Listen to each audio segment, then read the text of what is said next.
కొంతకాలంగా పాకిస్తాన్ మాజీ కెప్టెన్ బాబర్ ఆజం పరుగుల రేసులో వెనకబడ్డాడు. కానీ ఇప్పుడు రికార్డును అందుకున్నాడు. వన్డేల్లో వేగంగా 6,000 పరుగులు పూర్తి చేసుకున్న ఆటగాడిగా సౌతాఫ్రికా ప్లేయర్ హషీమ్ ఆమ్లా సరసన చేరాడు. బాబర్ ఆజం, హషీమ్ ఆమ్లా 123 ఇన్నింగ్స్ల్లోనే 6,000 పరుగులు పూర్తి చేసుకున్నారు. దీంతో విరాట్ కోహ్లీ కంటే వేగంగా ఈ ఘనత సాధించిన ఆటగాడిగా బాబర్ ఆజం నిలిచాడు. విరాట్ కోహ్లీ 136 ఇన్నింగ్స్ల్లో ఈ మైల్ స్టోన్ను అందుకున్నాడు.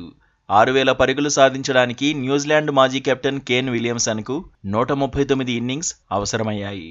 ఆస్ట్రేలియా మాజీ ఆటగాడు డేవిడ్ వార్నర్ 139 ఇన్నింగ్స్ల్లో 6,000 పరుగులు సాధించాడు. 2014లోనే కోహ్లీ 6,000 పరుగుల క్లబ్లో చేరాడు. 97 ఇన్నింగ్స్ల్లోనే 5,000 పరుగులతో ఓ దశలో బాబర్ ఆజం రికార్డు సృష్టించాడు. అయితే ఆ తర్వాత ఫామ్ కోల్పోయి ఇబ్బంది పడ్డాడు. తాజాగా న్యూజిలాండ్తో మ్యాచ్లో 26 పరుగులు చేసి 6,000 క్లబ్లో చేరాడు.